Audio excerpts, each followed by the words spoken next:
Hello, my name is Ajahn Jyotipalo. Welcome to Sauntering into Silence. Here in a beautiful gray. Hey, there's a gray jay, just talking about grays. Hey, gray jay. You want to come here in the picture? No, it doesn't want to say hi. Here on a beautiful snowy afternoon at Birken. 2 years ago, at this exact time, I was a resident scholar at the Collegeville Institute in Minnesota studying iconography. And in particular, my question was, as an artist, is there some way that you can paint that's kind of intuitive, so like just about anybody looking at it could know the sort of truth, spiritual truth that you're trying to convey? I wanted to study Christian iconography. I was there painting as well as studying, but mostly painting and what they call writing. Really quickly came to the conclusion that I don't think you can just have one art form that people intuitively understand. Some people might, some won't. But the word ography, so videography, iconography, the ography part means to write. Since it's a writing, it's a language.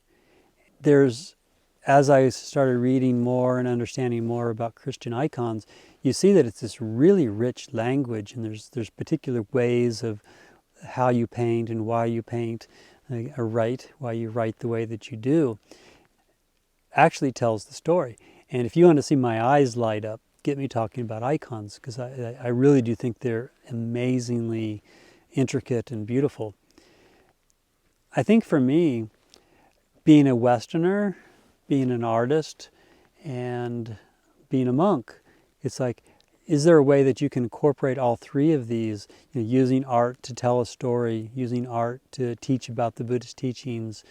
Is there a way of bringing in Buddhist culture into the West through art? Or, what can, art from the West bring to Buddhism? So these are all questions that I have. I don't feel like I'm mature enough yet in my practice to just fully kind of take that on, but these are questions that I have that I've explored and continue to explore.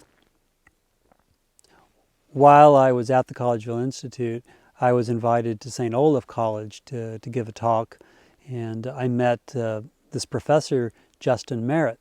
And Justin's a Buddhist and a Pali scholar.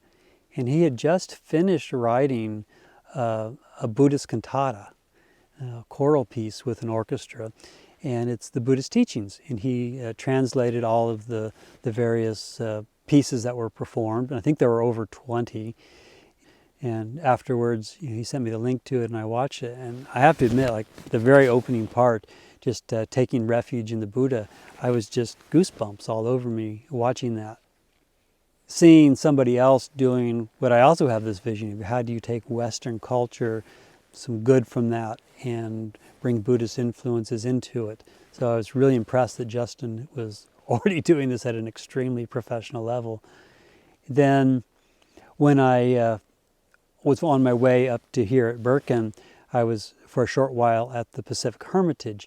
And while I was there, an Asian monk visited. And I think he was from like Laos or Cambodia. He was about my age, about 10 years senior to me in the robes though.